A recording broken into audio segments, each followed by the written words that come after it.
Hey guys, James again with TFBTV, and today I've got the Ruger Security 9 pistol for review. What is the Ruger Security 9? Well, it's a quasi-compact 9mm made by Ruger that is made for you guys on a budget. You're looking at a street price of 300 bucks on this thing. MSRP is $379, but I've seen them on the reg for 300 bucks. The Security 9 is similar in size to the Glock 19, even though it costs a few $100s less, so it is something that you could possibly carry. And it's got a lot of features that really lend itself to carry, very low profile, but we'll get into that in more detail later. So I've been messing with the Ruger Security 9, haven't shot it yet, but I've been messing with it over the past few days. And obviously when you have a budget gun, there are gonna be some corners that get cut in order to save in the bottom line, but Ruger did manage to pack a lot of features into this $300 9mm handgun, and a lot of those features aren't even available on guns that cost twice as much.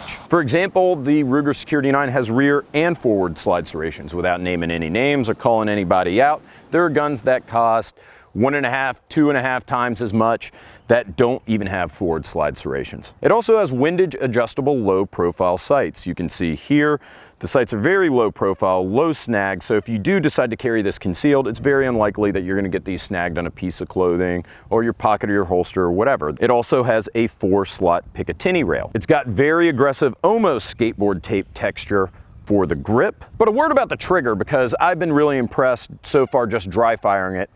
This has got a better trigger than miniguns that cost twice as much. And when you think about the trigger on the Security 9, think about the trigger on the LCP2. I call it like a 1.5 action gun. It's not a true double action. Right now the gun's decocked. If it were a true double action, if I pulled the trigger, then it would cock the hammer. And yes, this is a hammer fired gun. You can see a little hammer channel back there. You can't manually cock it. It's similar to, say, the Keltec P11 in that there's an internal hammer, but you can see it from the rear. A true double action, when I pull the trigger, it'll cock the hammer and release it.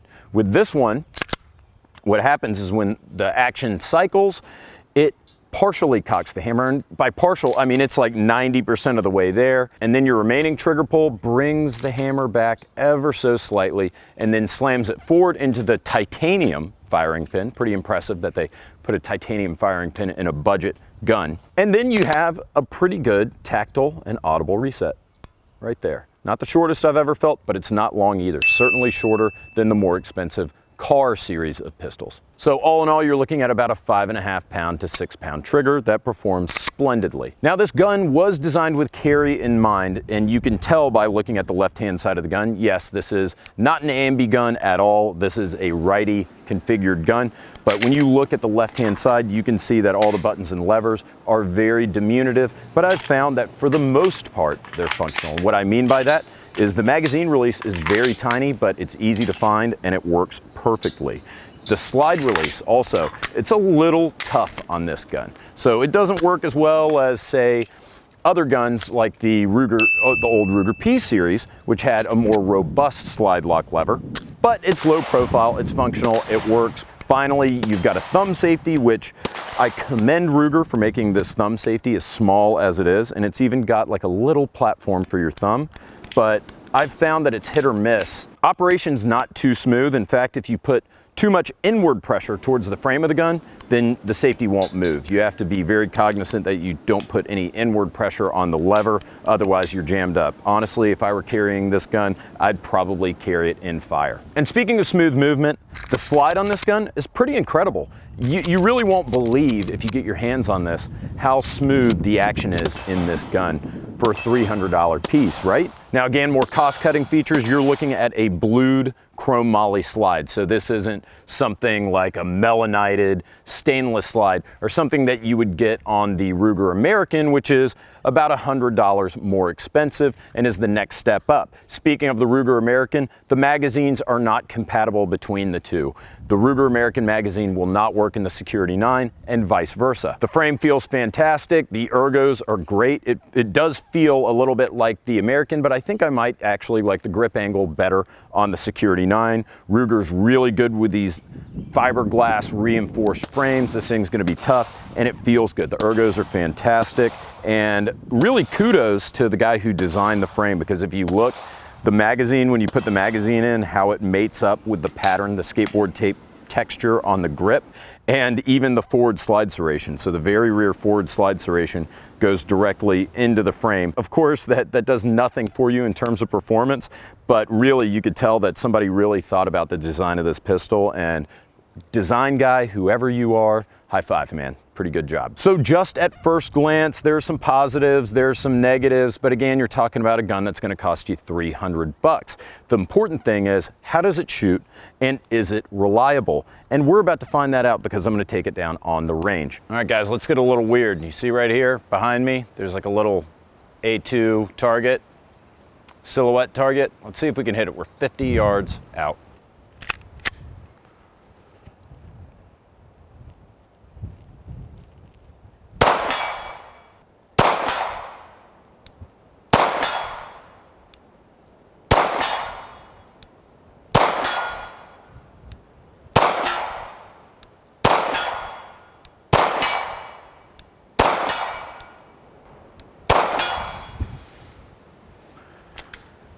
Wow, not bad, Ruger. It's kind of funny, like a little trial by fire. First time I've ever shot this gun. God, I really do not like that slide release. I'll tell you that. I would rather just go over the top, but good God, not bad. $300 gun, making hits on a silhouette at 50 yards. I'll take it.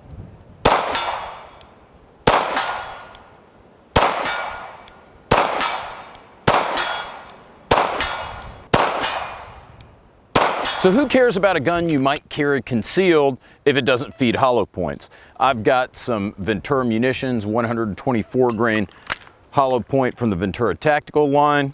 Let's see how it does.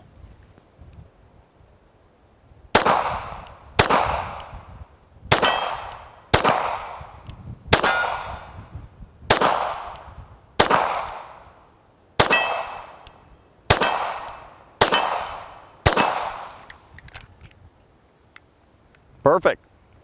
I have figured out it's pretty easy to inertia charge this gun. Check this out. Put the mag in, you put it in there hard enough, it'll slam forward. Some people like that, some people don't like it. I think it's kind of neat. All right, everyone, so far so good with the Security 9. By the way, I haven't cleaned it, haven't lubed it since I got it. I've run a few hundred rounds through it right now, pretty rapidly, including we've shot 124 grain hollow point rounds. I've put regular Fiocchi 115 grain. Now, we're gonna use some crappy steel case Wolf. I'm shooting at 25 yards, so about 75 feet away. So you've got a silhouette target and then a couple of little 6-inch mini silhouettes. So let's see how it does.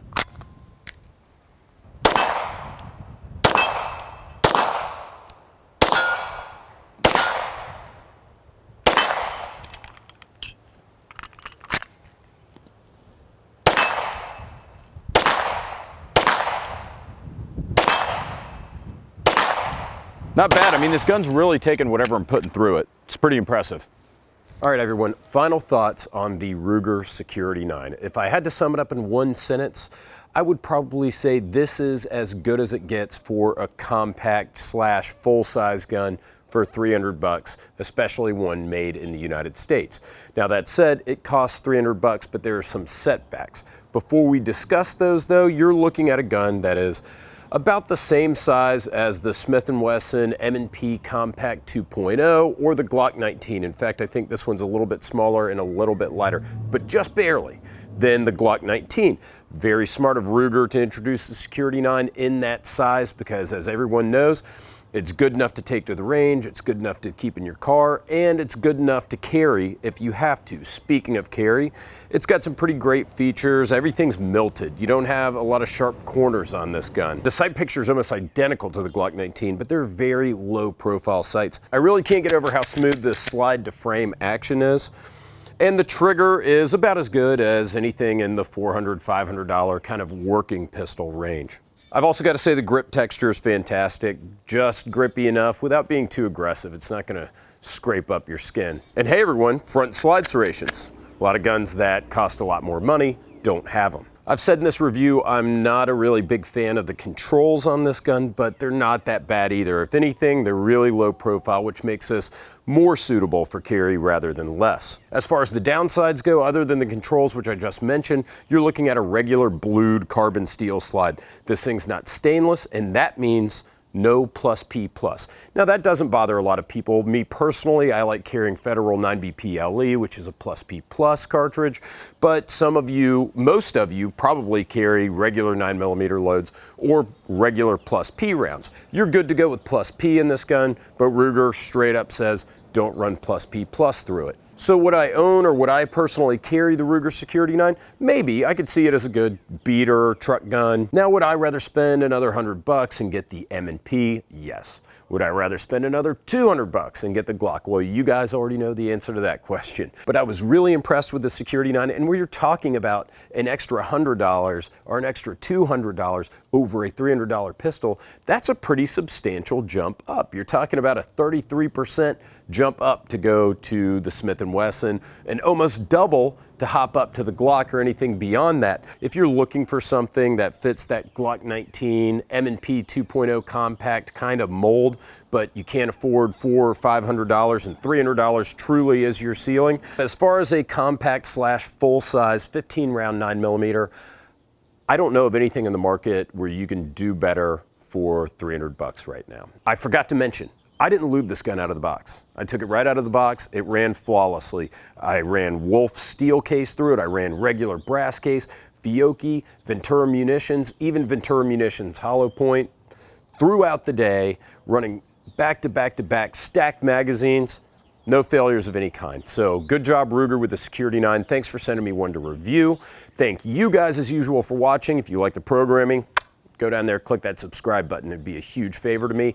Thank you most of all to my boys at Ventura Munitions, the best ammunition store on the web. Be sure to go check them out. And guys, I will see you next week.